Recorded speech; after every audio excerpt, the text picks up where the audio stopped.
Over the past 300 years, over 100 dedicated bookshops have been and gone in Brighton.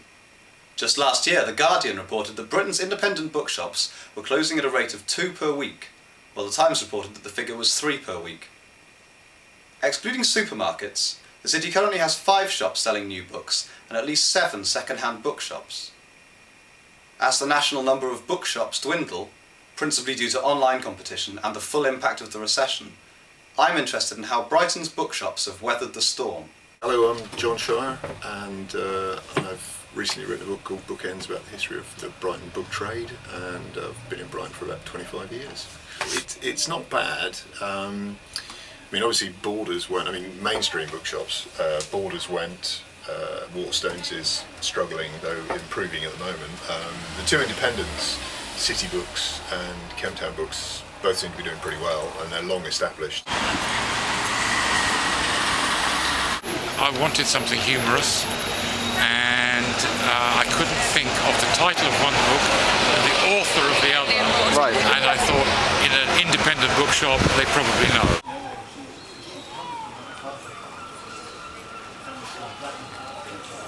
I'm Louise Bevan and manager of the Cockburn bookshop in Brighton.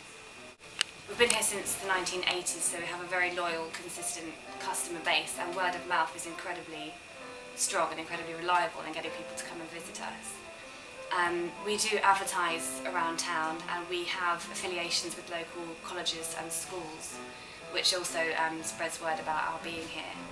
And we do a lot of sort of extra bookshop activities, things like running courses and events, showing our face at sort of, trade meetings and things around the country. So we are putting ourselves out there, and we have affiliations whereby word about us does spread around. Brighton has a long-standing reputation as a hotbed of creativity and cultural diversity.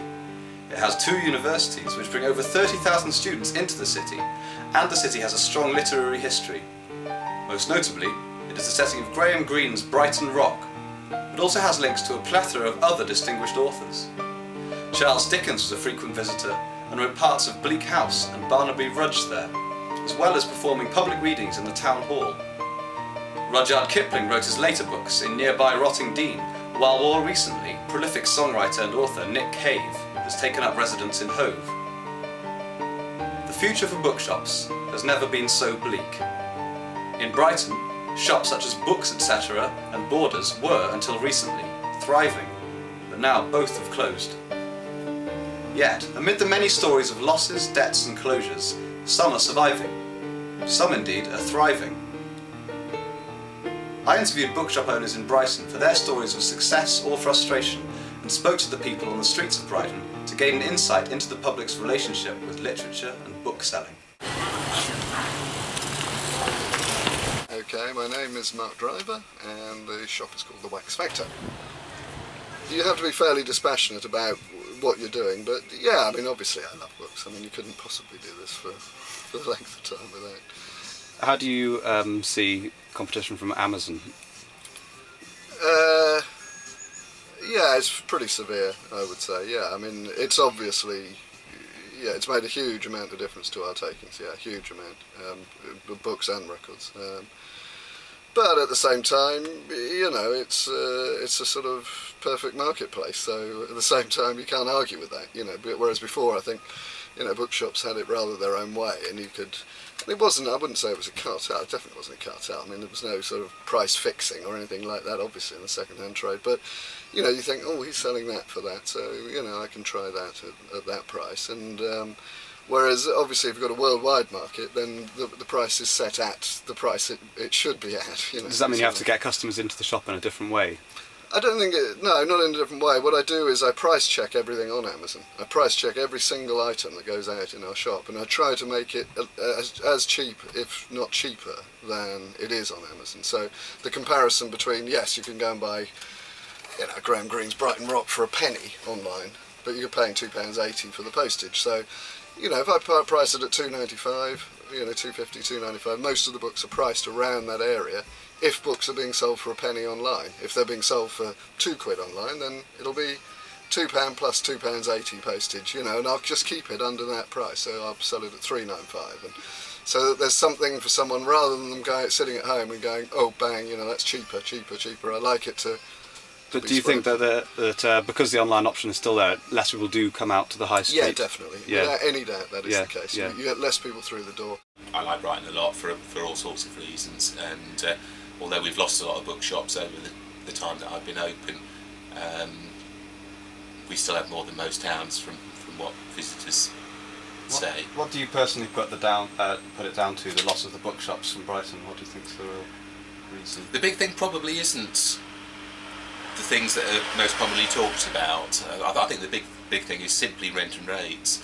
Right. That traditionally second-hand bookshops have gravitated to the poorer areas of town, if you like, because rent and rates are low. My name is Hamilton Wilson, and this is Sandpiper Bookshop. How do you see sort of high street retail? Do you think it's an industry in decline? I think if you're looking at an industry as an industry in decline, you've got to go back to the end of the net book agreement, which was late 80s, early 90s, and that changed it. Until that time, all books were sold, published in this country, were sold at the published price, and nobody could do any deals, nobody could cut costs, and it meant that independent bookshops could get a book in, and a company like Waterstones would have to sell it at the same price. So if it was published at £20, the corner shop selling the book would sell it for £20, and a huge multinational retailer would still sell it for £20. Yeah. Which meant that it went down to choice of the actual customer. As soon as that went, yes, you can buy books cheaper, but of course the deals that the larger companies can do means that the profit margins are greater. What brought you to a bookshop instead of shopping at Amazon? I'm not online. You're not online? My daughter usually gets them if I want them on Amazon, but I like bookshops. I like walking around bookshops. I like being reminded of books I've read before and looking at authors I've read before. So I've just spent £25 on paperbacks in Waterstones. I like Amazon because it's cheap, free delivery. They're the main reasons, really. I would like to go into a shop and pick up the book, but because I'm a student, it's ultimately the price. Do you use Amazon? Yeah. What do you like about Amazon? So there is a wide range. The choice is really big. Yeah. Do you use bookshops? Anything there. Sorry? It is very convenient, and you can find anything there. Do you use bookshops as well? Yeah, second-hand bookshops. There are many in England. Do you tend to use bookshops more than Amazon, or vice versa? I'd say I use Amazon just because it does everything, but if I'm buying a book, probably a bookshop, really. I don't know, they've got character, which you can't get from digital media.